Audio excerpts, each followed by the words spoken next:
Olá, tudo bem? O livro do Apocalipse, capítulo 13, é muito misterioso e difícil de entender, pois traz a declaração de um animal que sobe do mar, com 7 cabeças, 10 chifres. Isso no versículo 1 até o 10. Mas no versículo 11 até o 18, traz outro animal que sobe da terra, semelhante ao cordeiro, mas que falava como dragão. Hoje vamos estudar somente o animal que sobe do mar.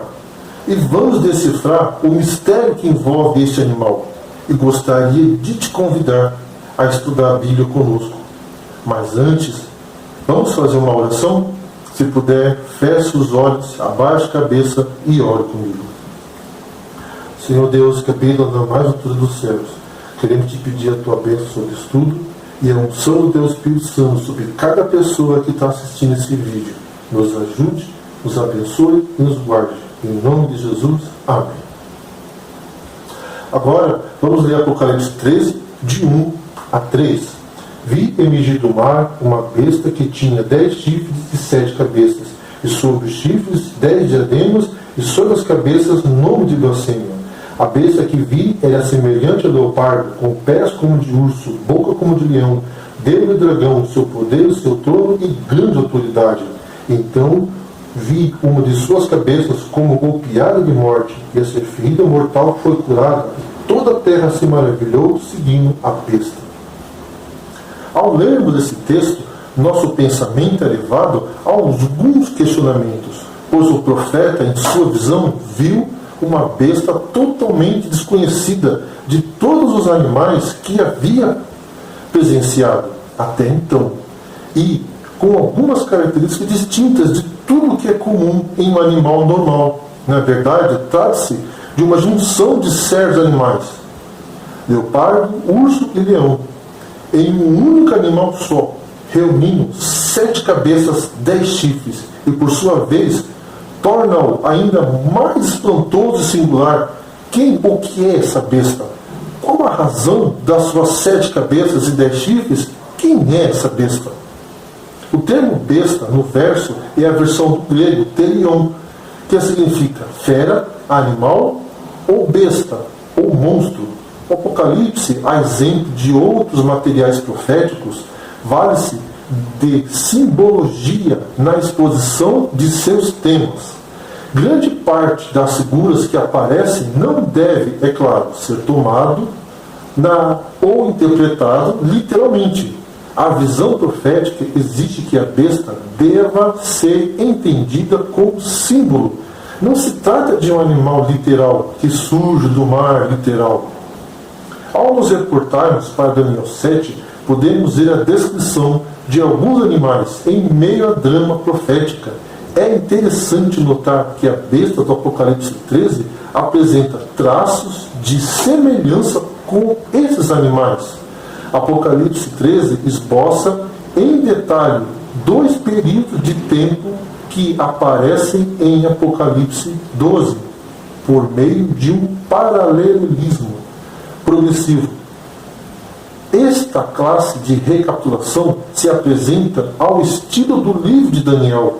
Apocalipse 13 amplia a grande detalhe a guerra do dragão contra a mulher no Apocalipse 12.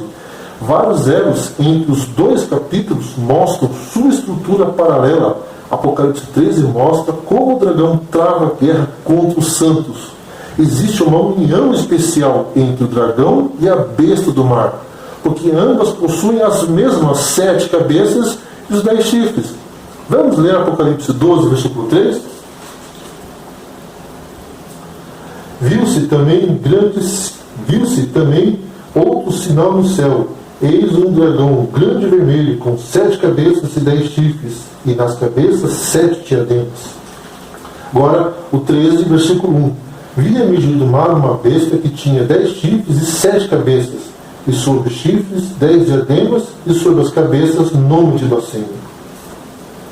Fato de que o dragão delegue seu poder e trono à besta do mar é uma imitação deliberada de como Deus delegou seu poder e seu trono a seu Filho Jesus Cristo.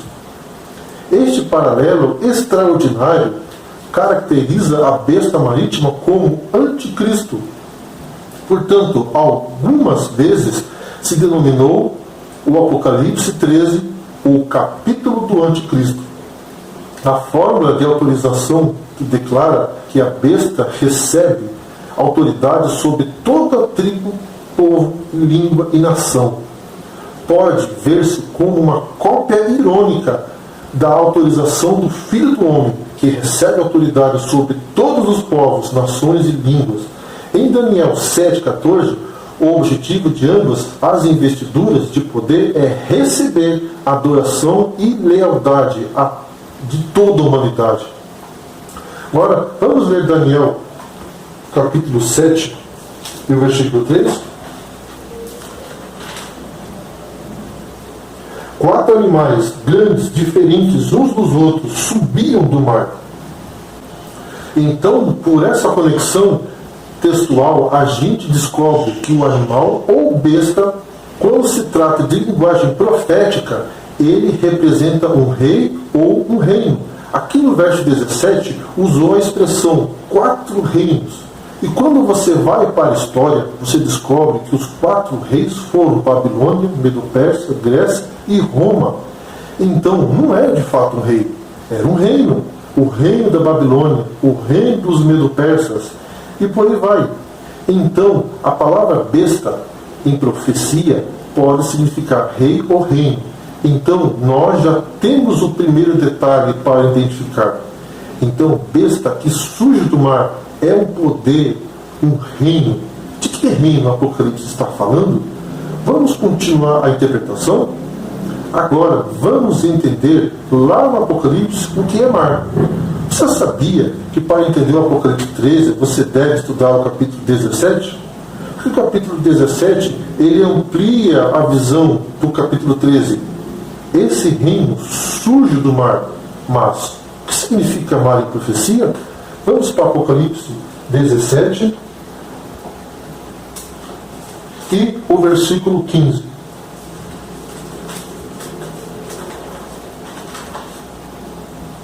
Falou-me ainda, as águas que viste, onde a meretriz está sentada, são povos, multidões, nações e línguas. Águas em profecia significa povos, multidões, nações e línguas. Voltando para Daniel 7, a Babilônia, Medo-Pérsia, a Grécia e Roma, eles surgiram como impérios no local mais densamente povoado da terra, o centro do mundo antigo, ou seja, são reinos que se levantam onde havia uma grande população, porque as águas significa isso. Então, no Apocalipse 13, está falando de um reino que vai se levantar de um local densamente povoado. O que significa os 10 chifres desse animal? Apocalipse 17, versículo 12. Os 10 chifres que viste são 10 reis, os quais ainda não receberam o reino, mas recebem autoridade como reis com a besta durante 1 hora. Deste reino surgiriam outros 10 reinos. O único império mundial que perdeu seu poder e foi minado em suas bases por 10 reinos ou tribos bárbaras foi o Império Romano. A profecia está apontando para o Império Romano, mas tem um outro detalhe que precisamos ver ainda.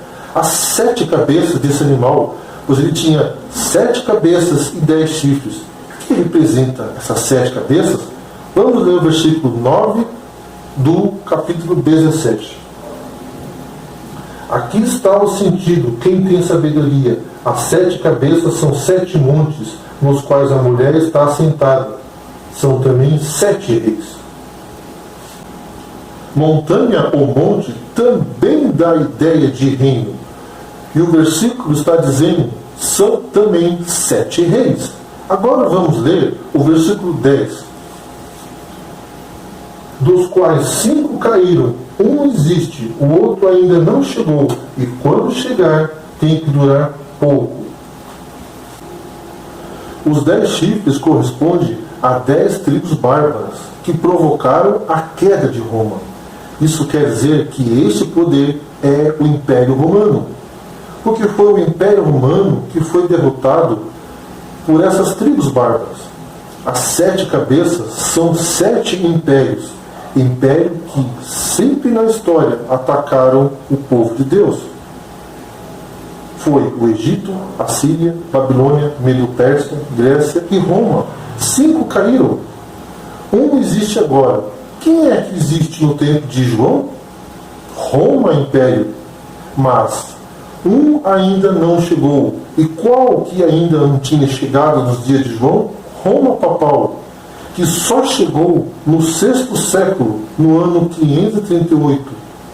Então, esses 7 cabeças são alusão a esses 7 poderes que atacariam o povo de Deus. Com isso, concluímos que essa besta que surge do mar é Roma papal. Esse poder que se levanta se cumpre em Roma, império e papal. Vamos ler agora o capítulo 13, versículo 2. A besta que vi era semelhante a leopardo, com pés como de urso e boca como leão. Deu do dragão seu poder, seu trono e grande autoridade. Este animal tem semelhança ao urso, leopardo e ao leão. Onde encontro esses 3 animais? Em Daniel capítulo 7. Os 4 animais que se levantaram do mar. E quais os impérios que representam esses animais? O leão, a Babilônia. O urso, a Medo-Pérsia. O leopardo, a Grécia. E agora, como Roma, império e papal se parecem com esses 3 impérios? De Babilônia, Roma copiou a pretensão e o orgulho, o pecado e a transgressão da lei de Deus. Porque Roma copiou isso de Babilônia? Pretensão e orgulho. Não foi o próprio imperador que se declarou ser o próprio Deus? O imperador romano não buscava para si a adoração como um Deus? Isso é pretensão e orgulho. E copiaram também a transgressão da lei de Deus. Os babilônicos transgrediram a lei de Deus, principalmente levando o povo à idolatria, a adorar os deuses de Babilônia. Em Babilônia havia muitos deuses, e esses deuses de Babilônia foram adorados por todos. E não acontece isso também dentro de Roma papal? Levando as pessoas à idolatria? Da Medo-Pérsia, Roma copiou o culto de adoração no dia do sol, o domingo. O antigo culto persa, chamado de mitraísmo, dedicava o primeiro dia da semana à adoração ao deus Mitra, o deus sol. Os primeiros povos que temos registro de atividade religiosa a deuses na história são os medos persas, porque essa seita medo-persa, o mitraísmo, eles já santificavam o primeiro dia da semana, o sol. Mas não foi isso que o imperador romano também fez? Quando Constantino baixou um decreto no dia 7 de março de 321, levando as pessoas a repousarem no venerável dia do sol. Roma imperial fez isso, e Roma papal também fez isso. Não foi Roma papal que trouxe para um concílio eclesiástico a ideia de que o domingo é um dia santo? Esse poder copiou algo também da Grécia. E o que é que Roma copiou da Grécia? O sistema de imagens e a invocação de santos. Vocês se lembram que os gregos tinham um Deus para cada estação? Para cada sentimento? Por exemplo, quem foi Afrodite? A deusa do amor. Os gregos criaram esses panteão de deuses. E o que Roma fez? Copiou para cada dia do ano um santo que deve ser venerado e deve ser buscado. Então Roma imperial e papal copiou elementos desses 3 impérios que vieram antes deles. É isso que no Apocalipse 13, que essa besta se assemelha ao leão, ao urso e ao leopardo. Ou seja, copiou, se assemelhou ou parece E o que diz a segunda parte do Apocalipse 13, verso 5? Vamos ler? Foi-lhe dada uma boca que proferia arrogância e blasfêmia, e autoridade para agir 42 meses, e abriu sua boca em blasfêmia contra Deus, para difamar o nome e difamar o tabernáculo, a saber os que habitam no céu. Vamos analisar duas coisas nesse verso. Esse poder recebe uma boca para proferir arrogância e blasfêmia. À luz da Bíblia, o que é blasfêmia? Vou dar dois exemplos. Vamos para Lucas 5, o versículo 21. Lucas, capítulo 5, o versículo 21. E os escribas e fariseus arrazoavam, dizendo: quem é esse que lhes blasfema? Quem pode perdoar pecados senão Deus? Pretensão de perdoar pecados. Qualquer ser humano que fizer isso comete blasfema contra Deus. Só Deus pode perdoar pecados. Vamos ler João 10, o versículo 33.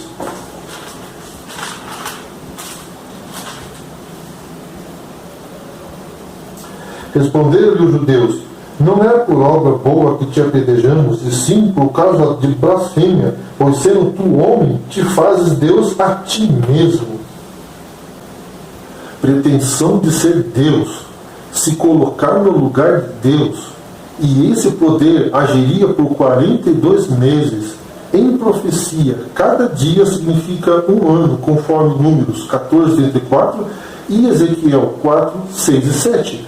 Conforme no calendário judaico, cada mês tinha 30 dias. Então temos 30 vezes 42, igual 1.260 dias. Ou poderia atualizar por 1.260 anos, de 538, conforme o decreto de Justiniano, até 1798, prisão do Papa Pio VI. Tanto a visão de Daniel 7 como a de Apocalipse 13 avançam além de Roma pagã e fazem para a Idade Média do cristianismo ocidental. O ponto característico da besta do mar, do Apocalipse 13, é uma boca que fala grandes coisas e blasfêmia. Uma comparação estreita entre Apocalipse 13 e Daniel 7 mostra que Apocalipse 13 avançou mais à frente do Império Romano, antes de sua divisão. Esta progressão histórica se perdiz na declaração profética. O dragão deu-lhe à besta seu poder, seu trono e grande autoridade. Apocalipse 13, versículo 2. Em Apocalipse 12, o dragão representa não só Satanás, mas também, em sentido secundário, Roma pagã, que perseguiu o Messias e o seu povo. Apocalipse 12, 3 a 6. Em Apocalipse 13, o dragão transfere seu poder perseguidor ao seu sucessor de Roma pagã, para Roma eclesiástica. Nesse momento, na era da igreja, Apocalipse 13 começa a transferência de poder de seu trono, a capital, e a autoridade de Roma pagã a Roma papal, a besta do mar. Recebeu a autoridade do grande dragão. Houve uma união da igreja e do Estado, que destruiu a liberdade religiosa. Observemos alguns desenvolvimentos importantes entre Apocalipse 13 e as predições de Jesus e de Paulo. Jesus aplicou as profecias de Daniel à destruição de Jerusalém e seu templo pelo exército de Roma, Mateus 24, versículo 15 e 16. Também alertou seus seguidores a respeito das perseguições vindouras e uma grande aflição que seria abreviada por meio de um ato de providência divina. Mateus 24, 21, 22 e Daniel 12, 1.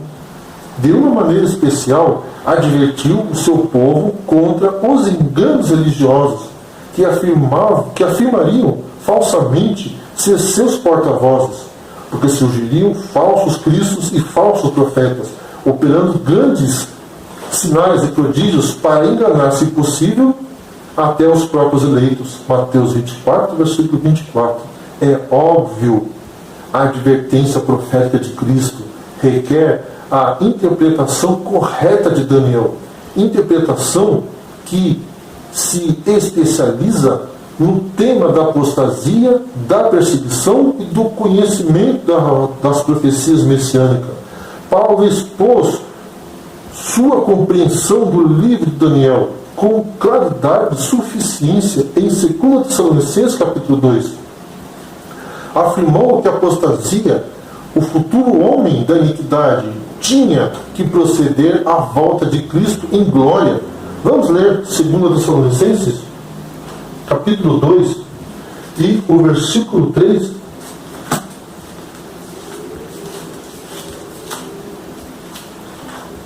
Segunda Tessalonicenses 2, o versículo 3.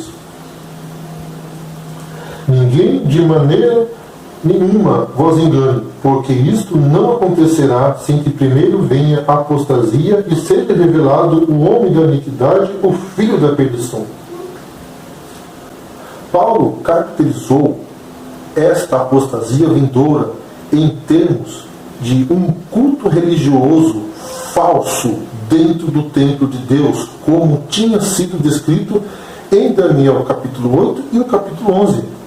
Desta forma, Paulo preveniu especificamente contra a vinda do anticristo eclesiástico. Situou este enganador religioso depois do desaparecimento do Império Romano. Vamos ler agora o capítulo 2 de 2 Tessalonicenses, o verso 7 e 8. Com efeito, o mistério da iniquidade já opera, e aguarda somente que seja afastado aquele que agora o detém. Então será de fato revelado o iníquo, a quem o Senhor Jesus matará com o sopro de sua boca e o destruirá pela manifestação de sua vinda. Paulo ensinou, ademais, que o poder apostasia duraria até a segunda vinda de Cristo. É também evidente que Apocalipse 13 é a expansão ulterior de 2 Tessalonicenses capítulo 2, já que esses capítulos apocalípticos são complementares. Quando são estudados juntos, pode identificar-se com clareza o surgimento histórico do anticristo e seu pseudo-cristão. Vamos ler agora Apocalipse 13, o verso 7.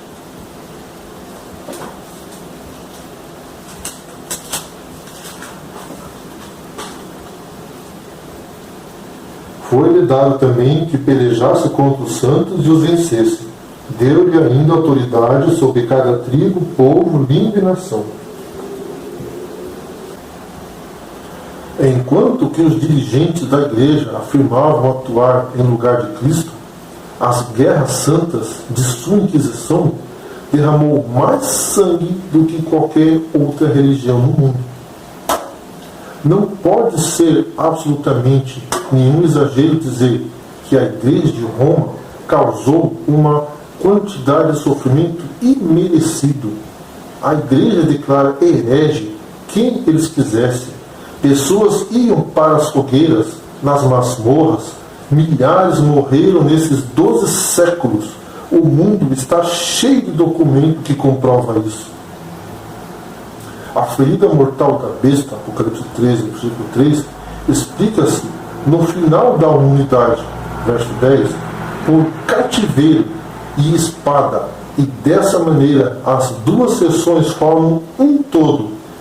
Este ponto de vista sustenta o anticristo sofreria uma ferida de morte depois de haver-se encolizado 42 meses contra os santos.